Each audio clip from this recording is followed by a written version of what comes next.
Do you have any funny, memorable experiences that you had here at the clearance center that come to mind? Just maybe that one instant that you may have laughed and still sticks in your mind?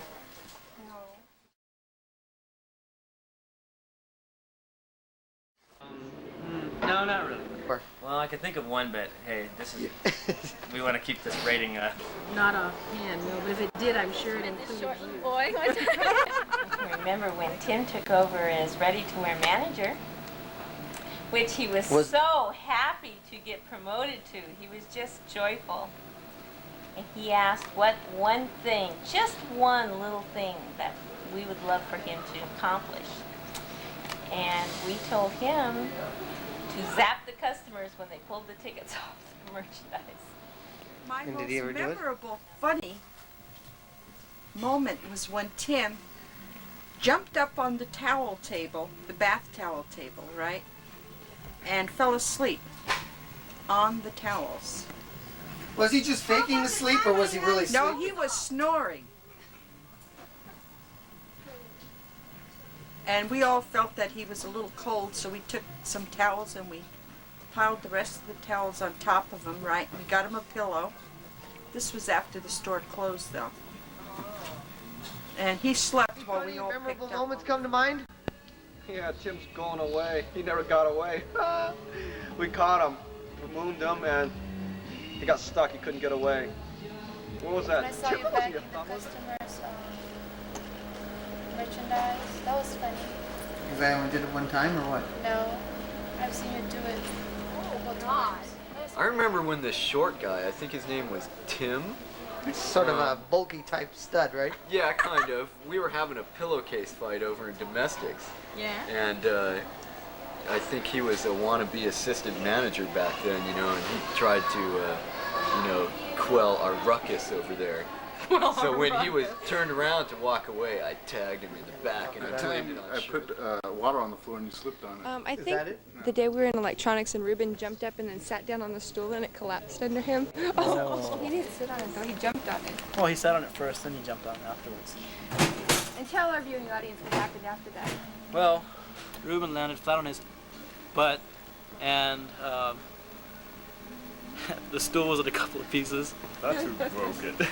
And, well. Do you remember when Pat tripped on one of those little plastic ties for the box? You know, we have to ring that stupid bell all the time. Uh-huh. Yes, well, you know, one time, I'm known for being impatient, so I ring it nice and hard, you know. And then Sylvia comes running out. She goes like this, you know. She gets up like. Nothing happened. Nothing happened. No. When Nat Flatter hit Chris Glick and scored in the forehead with a hanger. Oh, that's right. Beating Jane in the head with a pillow over in domestics. Yeah, but everybody's done that. Well, I had to experience it for myself first. For service? Customer service. The time that some guy jumped all over my case, I just asked him if I could help him out, but he'd start swearing at me and everything else like that. And I was reprimanded for it, which I feel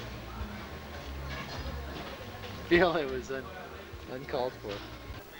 This Oriental lady and this lady with a German accent were fighting over the table that they wanted to buy. How about when those two customers were fighting over purses? We used to have clothing and there was a brawl and they were trying to call the police? There was one lady. Remember, we don't have holes, no holes here. And there was one lady who left with me a jacket, leather jacket. It was a nice jacket. And then that lady who left it with me went inside the fitting room. And then here comes a lady holding another jacket, but it's not the same kind. And that lady likes that jacket. And she asked me, "Is that on hold?" I said, "The lady is inside. She's trying some clothes on." "But you don't have a hole here," she said. They knew the policy. Yeah, you don't have a hole here. "Yeah, but the lady's inside. She's just trying it. I'm not holding it for her." I said, "She just left it with me here." So she grabbed the leather jacket and ran away with it. That sounds about right. Yeah.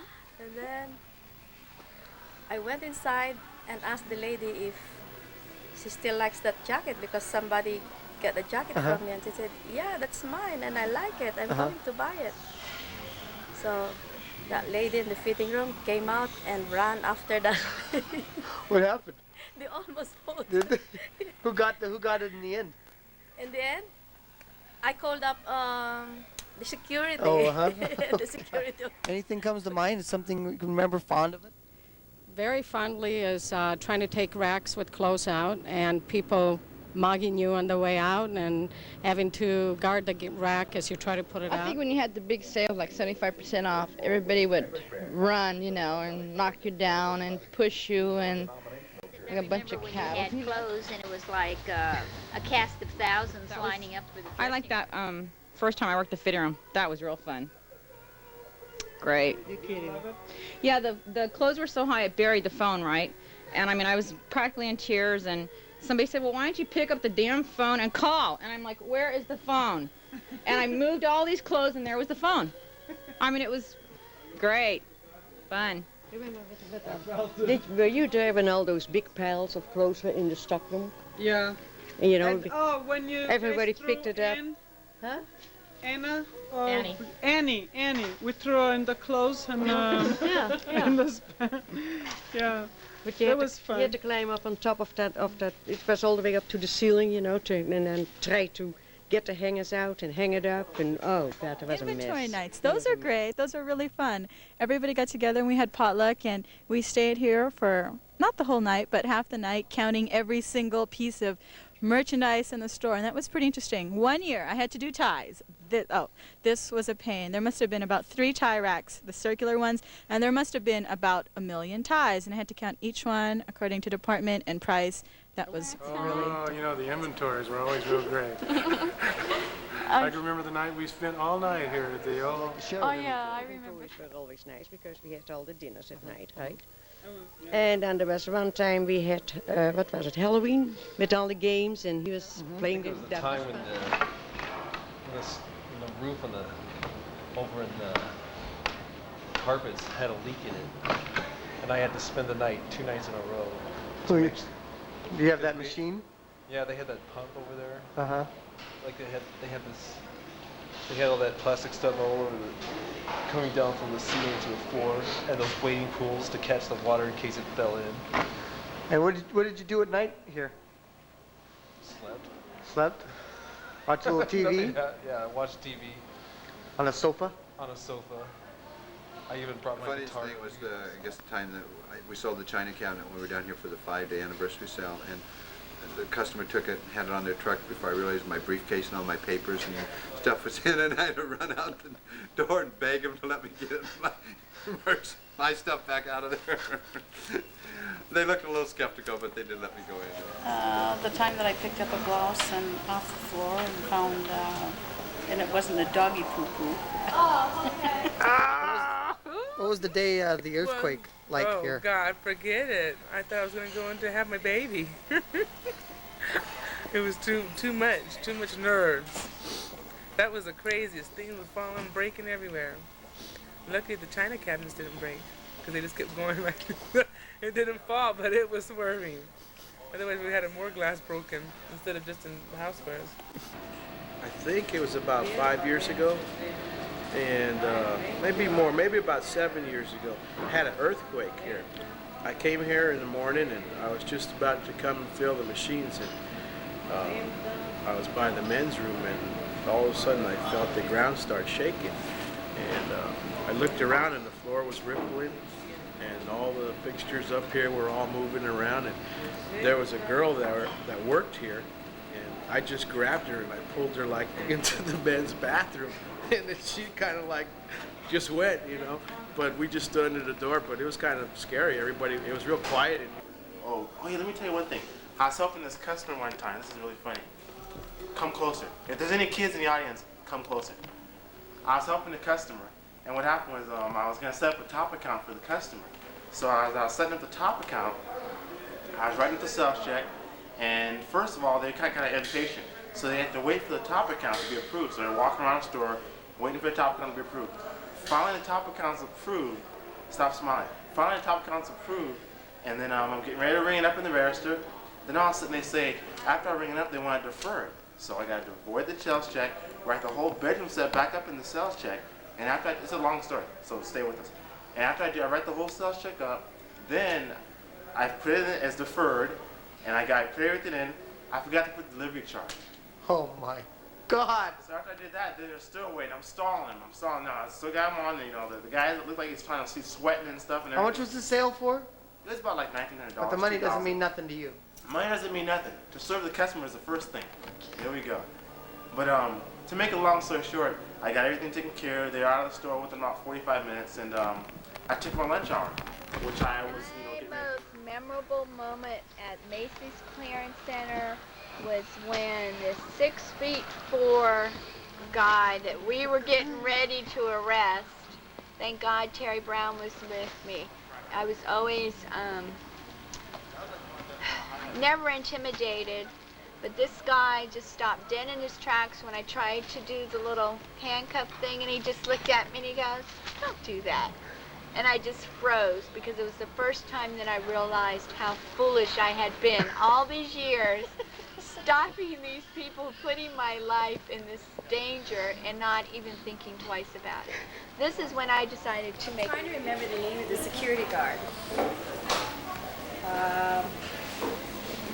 He left to go in the military. Greg Mack. Okay. He had used somebody else's credit card when we got a 44.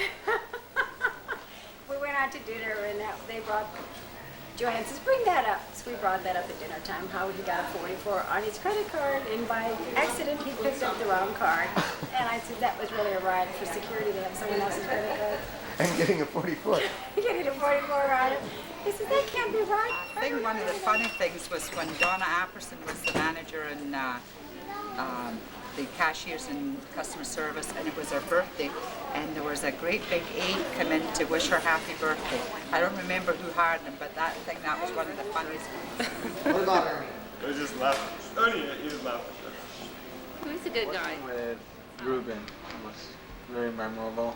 There was one time when we had a huge sale, and it was very chaotic. You know how sales could be here with the numbers and all that thing, all those things. And I was at the register, and so like Johnny and a couple other employees, and Ruben was helping this lady, and apparently the lady thought it was a different kind of discount, but she goes, "Isn't this like 50 and then another 50% discount?" And then Ruben, in his own way, kind of said, "Oh no, they lied," What's your funniest memory of MCC?